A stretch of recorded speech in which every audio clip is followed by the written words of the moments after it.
Bring us closer to the wind.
Kill him.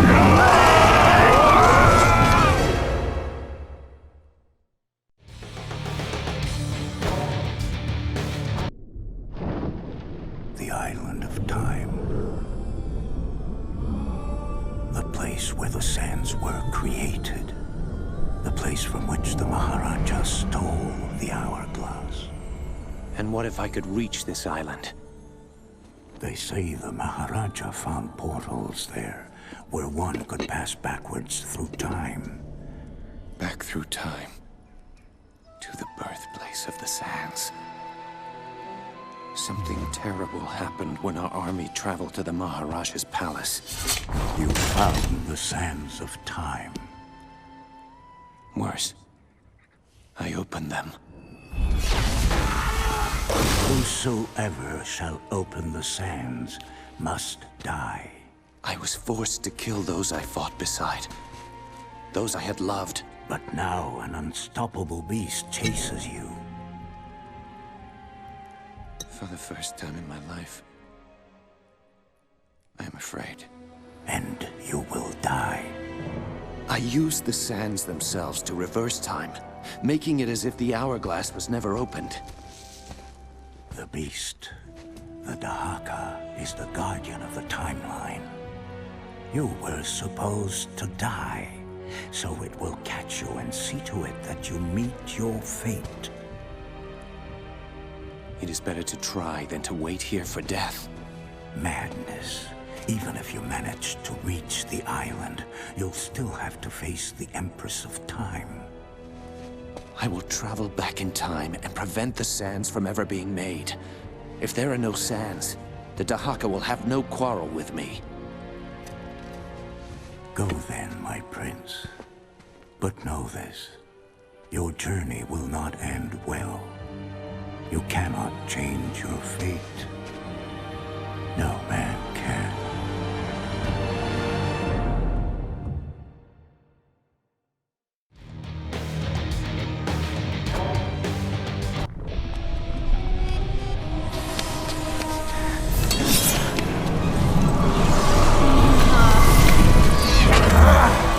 Madness!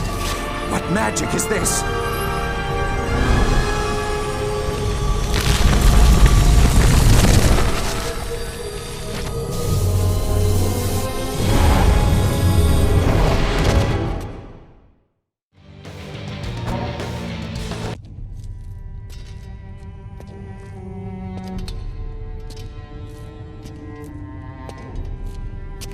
I am the architect of my own destruction.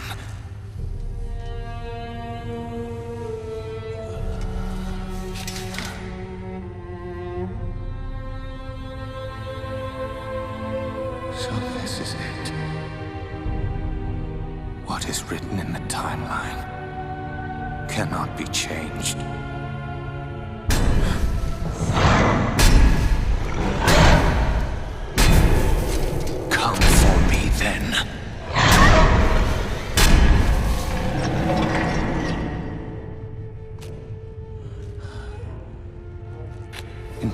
was to destroy the sands of time.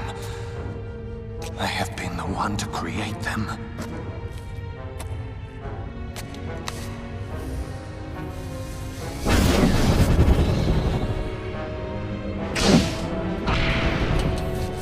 Let all who read this know the courage and valor of those who fought and fell for the Maharaja.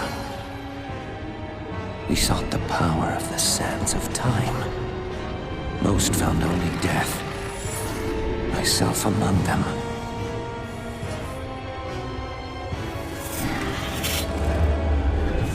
But the mask of the Wraith gave me a second chance to travel back through time and change my fate. This mural shows the impossible. But the mask of the Wraith gave me a second chance. There may still be hope. You had your chance to take me. You won't get another.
Oh no!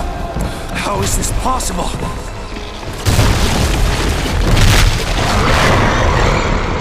The sands are here in the present, not in the hourglass!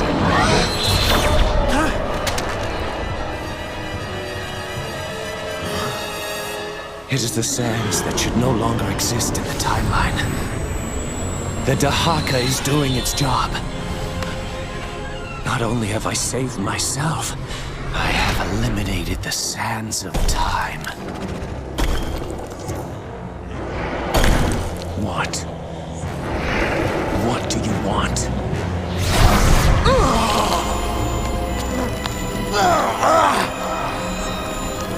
The amulet. The last relic of the sands of time.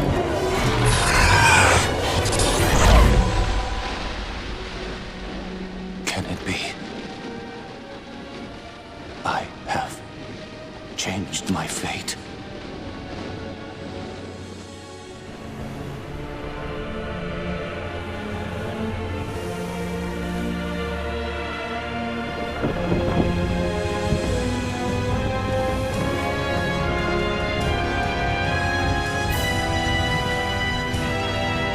Soon I will be home.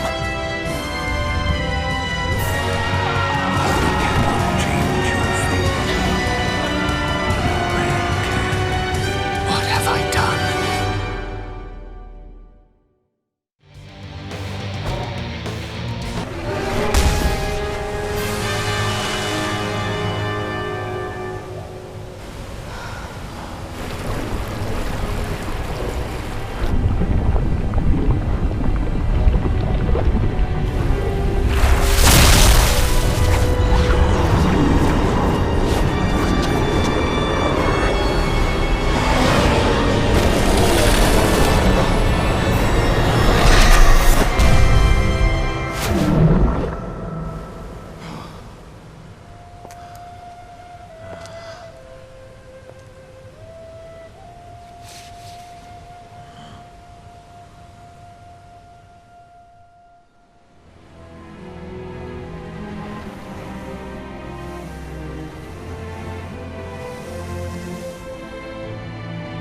Together, we built this vessel.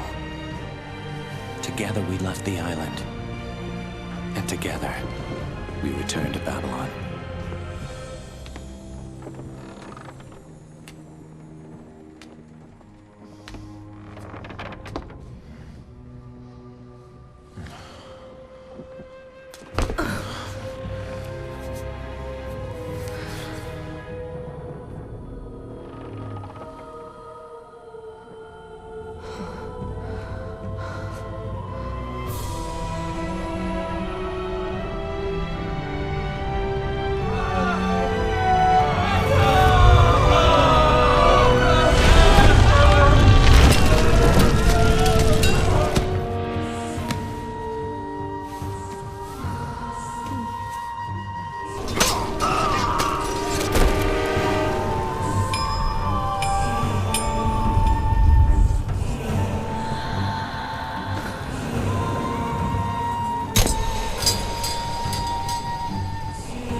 That is yours is rightfully mine.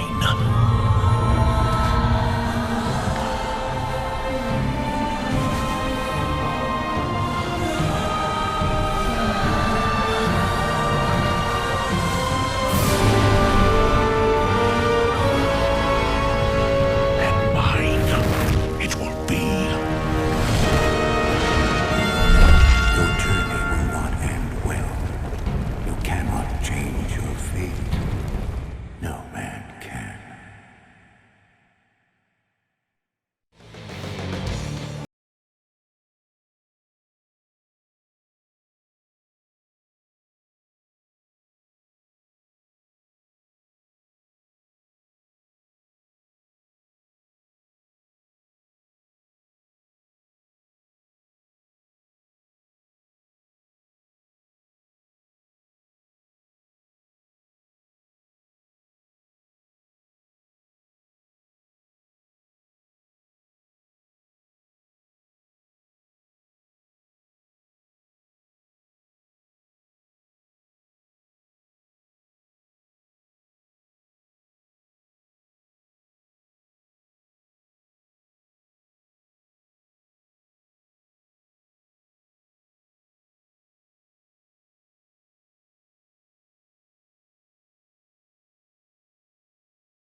The power of revival.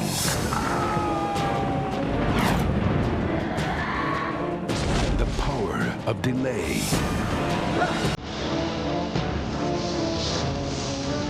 The power of restraint.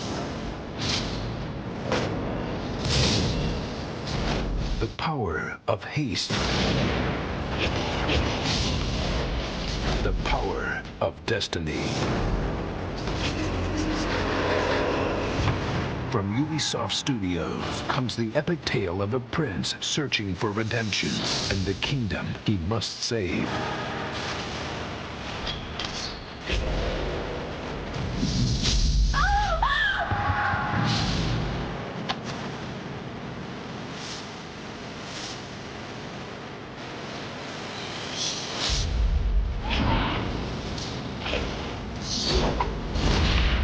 Prince of Persia, The Sands of Time.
Once upon a time, there was a boy. I loved animated movies from an early age, and I sort of dreamed of making my own comic books or animated movies when I'd grow up. Who wanted to tell stories a whole new way.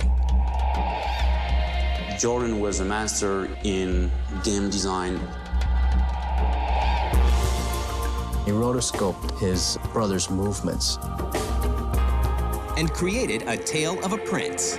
Jordan managed to create such deep emotions That ushered in a new age of gaming. Prince of Persia is also kind of considered one of the first action-adventure games.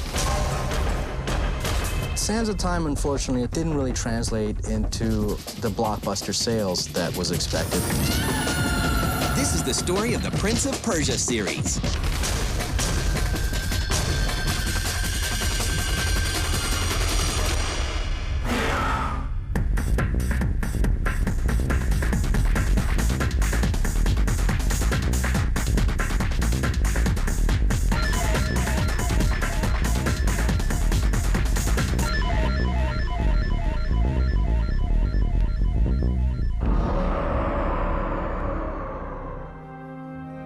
At a young age, Jordan Mechner discovers what will become his lifetime passion.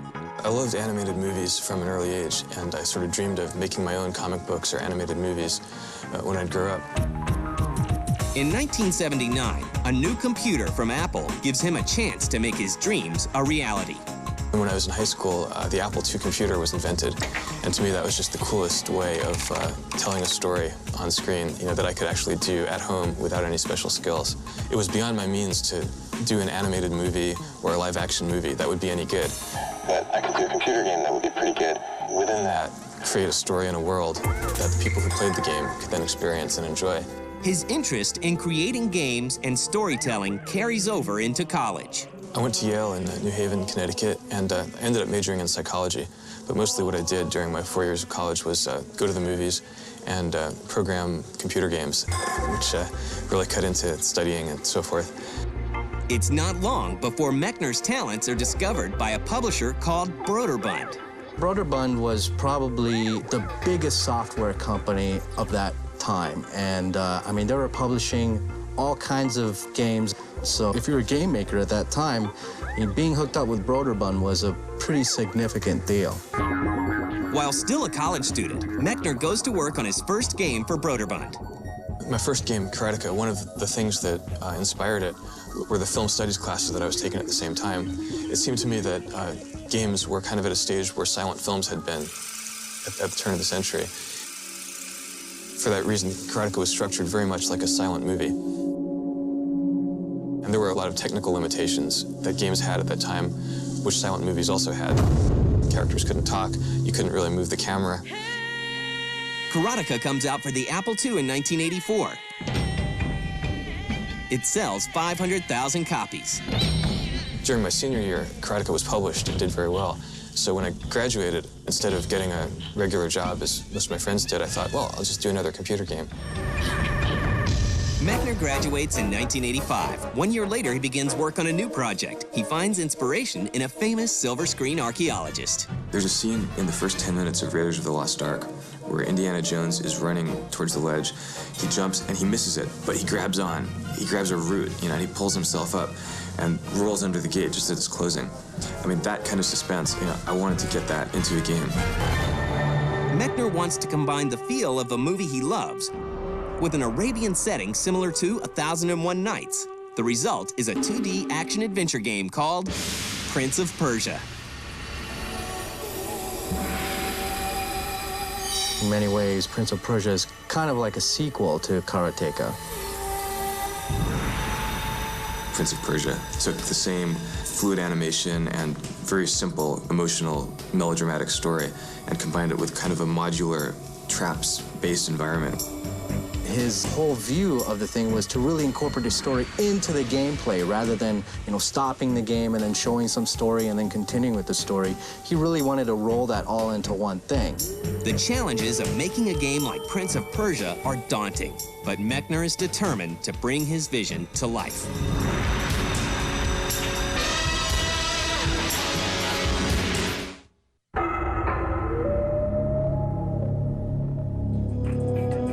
By 1986, Jordan Mechner is living in California and working hard on his newest game, Prince of Persia. Like many developers of his time, he must wrestle with limited technology. One of the biggest limitations in the earlier stuff is definitely sound. You hear about composers making music for systems in that era, and it was really like composing with one hand tied behind your back. Well, the big problem on the Apple II with music was that the computer was only capable of playing one note at a time. My dad is trained as a classical pianist when he was young, so I asked my dad if he would compose the music. First for Karateka, and then for Prince of Persia. Mechner uses a new technique in animation with the help of his 15-year-old brother, David. Jordan Mechner apparently took a lot of video footage of his brother jumping up and down and running around, hanging on ledges. After that, he basically was called rotoscoping, and he rotoscoped his brother's movements. And he really studied that very, very hard and tried to really emulate almost perfectly his brother's movements. I wanted to create a character that would have weight. When you were running, you had momentum, and if you then pushed the joystick in the other direction to turn around, the character's arm would kind of flail behind him, because it's hard to turn around when you're running that fast in one direction. The whole breakthrough in terms of technology, which is the rotoscope, helped everyone to gather around this magnificent character, who was the very first one to be so well animated. As Prince of Persia gets closer to completion, Mechner's talents become more and more apparent. Jordan was a master in game design, level design ingredients, building the right learning curve, the right difficulty curve. The time limit on Prince of Persia is what kind of heightened the whole experience of the game.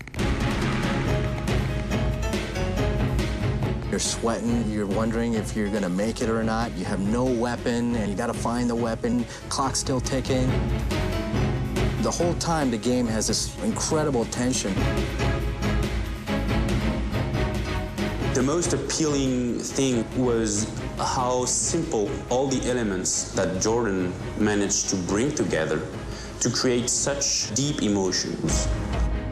The AI of the enemies was also pretty advanced for a game like that. I mean, you were out in a full-out sword battle with these guys. It wasn't just like hack slash and then they're out of your way. You engaged in kind of a lengthy sword battle with these guys and hope to put them away just in time for you to keep going. Broderbund releases Prince of Persia for the Apple II in 1989. It's funny, the big worry with Prince of Persia 1 was because I programmed it on the Apple II, and when it came out in '89, the Macintosh had already been introduced. It didn't seem like very many consumers were ever going to see it, simply because Apple II games weren't really being bought in stores anymore. What really saved Prince of Persia was the console versions that came out in the following years. The first Prince of Persia game is a huge success, not only because it created a palette for the rest of the video game industry to work off of, but also it was ported to so many different systems, and there were people playing that all over the place. Prince of Persia will go on to sell 2 million copies. Meanwhile, Mechner decides to take a break. And at that point, I'd spent a good part of my youth writing computer games, and I was kind of eager to get out and experience the world and have adventures and so forth outside of the industrial park in Northern California, where it seemed like I'd been forever. So I went back to New York, went to film school, then I lived in Paris to make a film. But he doesn't step out of games completely. When Broderbund came to me, wanted me to do Prince of Persia 2, my first reaction was, no, I don't want to program another game. It's too hard. It takes too long. We were able to work out an arrangement whereby I didn't have to program it. I would just come up with a story. I would do storyboards, and then they had their own team of engineers and artists who would do what I saw as the hard work, which I had to do on Prince of Persia 1. So this was great because I was actually living in Paris, and I was able to send back and forth everything they needed to keep working on the game. Mechner spends the next 4 years shooting a short film and working on a sequel to Prince of Persia. Prince of Persia, The Shadow and the Flame comes out for the PC in 1993 and outsells the original. In 1997, Mechner branches out and releases an adventure game called The Last Express. The game is praised by critics, but sales are sluggish.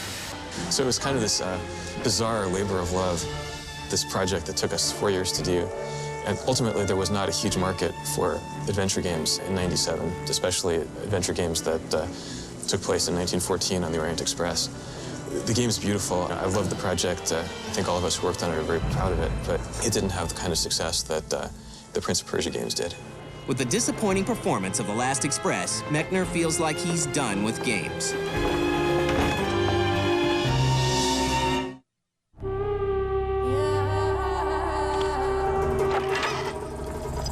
On September 17, 1999, Red Orb Entertainment releases Prince of Persia 3D for the PC. A Dreamcast port is also made, called Prince of Persia Arabian Nights. Mechner's involvement with the games is minimal. I went on from Last Express to write movie screenplays. I did a little consulting for them on the project at the beginning, but ultimately that was a Broderbund project that later became a Mattel project. Well, Prince of Persia 3D kind of came out under the radar. Nobody really paid that much attention to it. Mechner decides to take another break from the game industry to make a documentary. I took a few years off from making video games and focused on my other love, which is film. The project was a documentary about a neighborhood of Los Angeles that was destroyed in the 50s to build Dodger Stadium. It's called Chavez Ravine, a Los Angeles story. Meanwhile, a French company called Ubisoft picks up the rights to the Prince of Persia franchise and calls on their studio in Montreal, Canada, to work on reviving the series. In secret, we were already working on very early prototype and first mock-up for the game. Jordan and I met for the first time at E3 2001, and we immediately discussed the idea of making a rebirth for this license. In July 2001, 2 months after I've met with Jordan, I invited him here to show him what the team have made at that time. And when he saw those mock-ups, those little AVIs we've made, he was totally flabbergasted. And I will remember all my life Jordan's words saying, "This is reawakening the joy of making video game to me." I think we all saw this as a terrifically exciting opportunity to take something that was so old that we loved and make it new again. We had, the godfather of the license and the action-adventure genre telling us, go ahead, and then we started. After 8 months in development, Jordan came in as the official scriptwriter, and he rewrote a new story, totally new, and worked with us till the end. Ubisoft Montreal looks to other games for influences on how to make Sands of Time truly unique. Eco was one of our main influence, and then we had an example of the type of game we were trying to make already. And also Tony Hawk Pro Skater, that was another where you can really, you just play and try stuff and be good at it and have really a spectacular character. One feature that truly sets the Sands of Time apart from other games is the player's control over the flow of time. Wouldn't it be cool if instead of dying,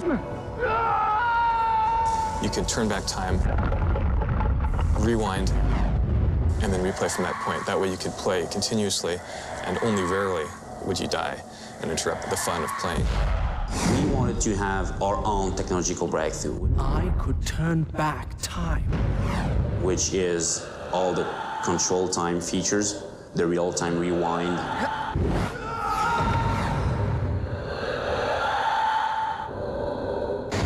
The Prince himself gets an update. We always knew that he was going to be a really agile, acrobatic guy. He's not like muscle-bound. He's more the kind of clever trickster. Developing a character who looked the way that the character felt to play, that was the challenge. He had to have an attitude that would make gamers today really want to be the Prince and play in that world. I'm very happy with the design we came up with. As does the gameplay.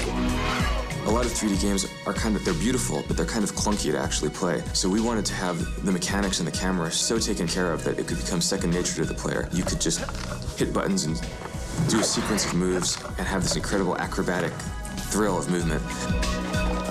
What they really succeeded with the Sands of Time is creating a very seamless animation that really makes you feel like you're controlling the character. These animations aren't just pre-scripted things, but you're causing this animation to happen. Ubisoft releases Prince of Persia: The Sands of Time for the PC, Xbox, PlayStation 2, and GameCube on November 6, 2003. Sands of Time, unfortunately, is one of those games that was a critical success. It had great reviews. It said it was an excellent game, but it didn't really translate into the blockbuster sales that was expected. To the point that even a couple months later, Ubisoft bundled Splinter Cell with Prince of Persia. You buy Prince of Persia, and then you get a free Splinter Cell. After a relatively slow start, Prince of Persia: The Sands of Time sells more than 2 million copies worldwide. The way that, the gamer have appreciated the game has been really, really good for us. We were very surprised, yeah. The Prince has returned, and his new adventures are just beginning.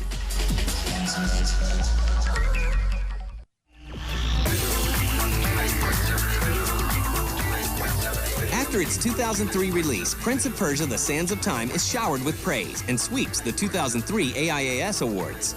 And the award goes to Prince of Persia. Prince of Persia. Prince of Persia. Prince of Persia. Prince of Persia: Sands of Time. We received 8 prizes. It was a little bit embarrassing after the 5th, when we had to come back all the time on the stage and say, Thank you very much. Thank you all. Thank you very much. Thanks, guys. thank you again for that award. That was beautiful. Thank you very much. Winning awards in a place like DICE really goes to show that your peers respect you, that people in the industry that you work with really respect what you've done with the game, which I think is a huge honor to have. Work on a sequel titled Prince of Persia: Warrior Within begins immediately. When we started the project, we looked over Sands of Time. We didn't want it to change everything because the recipe was good in the Sands of Time and improve what can be improved. The team sets out to make a darker, grittier game. The Prince himself has changed. He's evolved. He's the same character, but he's grown up. He has grown up. He's much more mature. And everything around him also have matured. There's a good landscapes that you're gonna see in the game. There's no texture. I have to put all the textures, do the modeling, refining, because it's all edgy like this.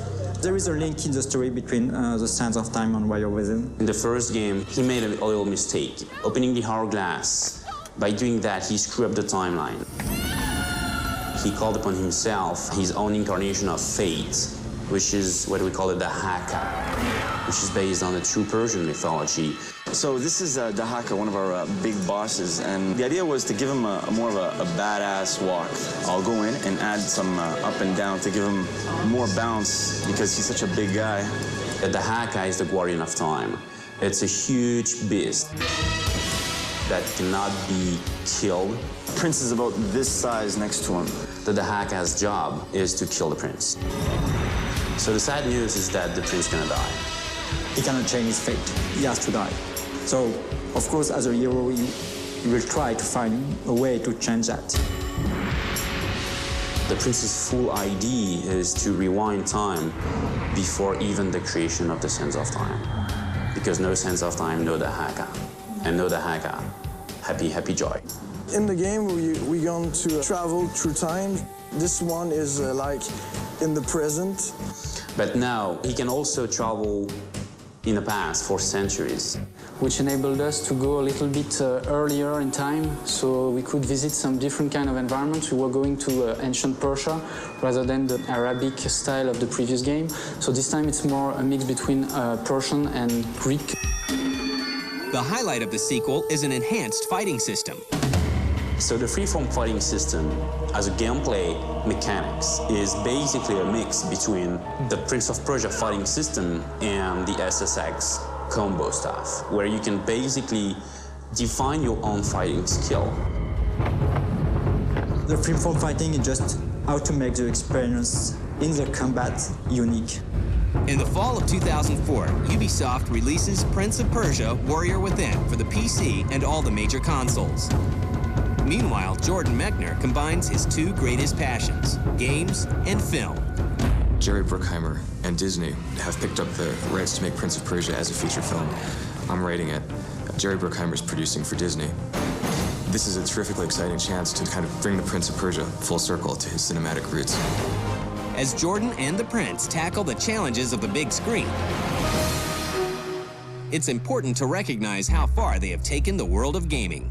Not only that, but Prince of Persia is also kind of considered one of the first action-adventure games that really spawned a whole bunch of different action-adventure games like Tomb Raider. Prince of Persia was a very important franchise 10 years ago with Jordan Mechner, and we have made a great work with the team. Now that Prince of Persia license is something that we want to push forward for the future.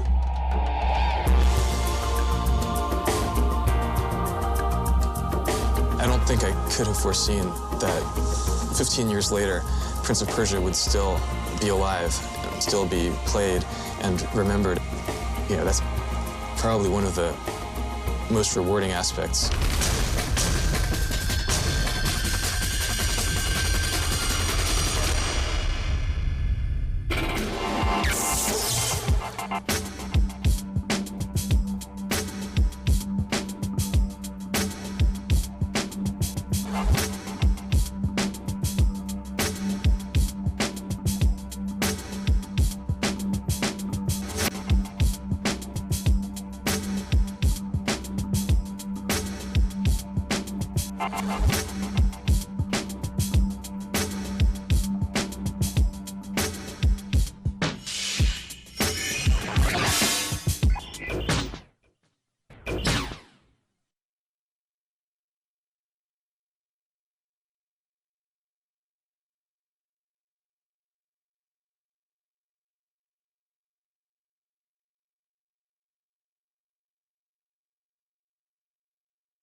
Since the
I helped to unify the vision of the team to make one of the most visually stunning games of 2004.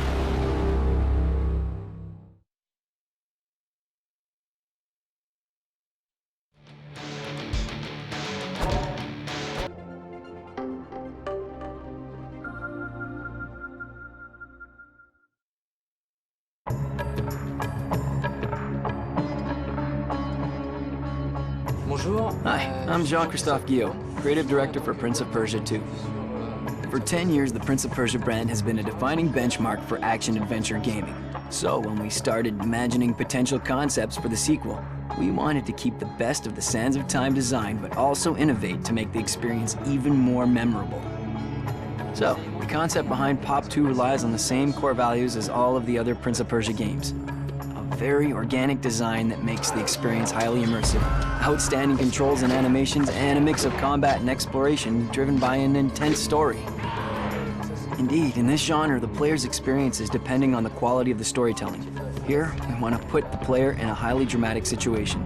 His fate has been written, his fight is hopeless, he will die. That said, there will be a lot of unexpected developments as the game progresses. We've incorporated some special surprises guaranteed to throw gamers through a loop.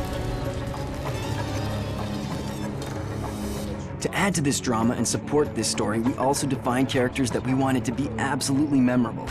For instance, players will fight enemies as diverse as the Thrall, a 20-foot giant, and a huge mythical animal called the Griffin. He'll also be hunted by the Dahaka, the guardian of time that can't be defeated. As many enemies, as many gameplays was our motto. Gameplays in Pop 2 will be even more diverse than in the previous episodes. We put a lot of creative efforts into defining new enigmas, new traps, and other elements that will keep gamers on the edge of their seats with every new challenge. But the major change in terms of gameplay is certainly the brand new fighting system.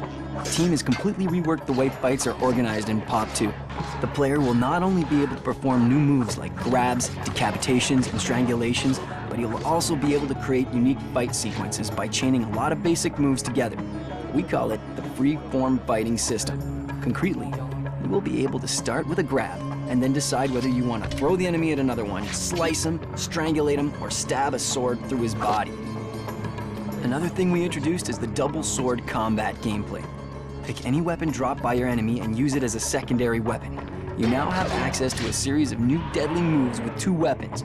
Or you can utilize the new projectile aspect of freeform fighting and simply throw it at your enemy for maximum damage.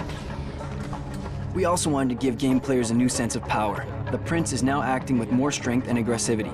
We paid special attention to the diversity and visual impact of the finishing moves. For instance, the double sword decapitation. For this move, we put a lot of effort into the richness of the animations, special effects like slow motion and camera angles to make it absolutely memorable. Eventually, we wanted combats in Pop 2 to be as acrobatic as the best Cloak and Dagger movies, so we used these references to create unique moves using the environment, like swinging around a pillar while slicing your enemies, stabbing your sword in a curtain and sliding down, or rebounding off walls towards your enemy. With all these new elements, we strongly believe the sequel we all imagined and hoped for is coming to fruition. And it will truly set new standards in the action genre, just like Prince of Persia: Sands of Time did in 2003. Prince of Persia 2 will hit stores this November. Look for it.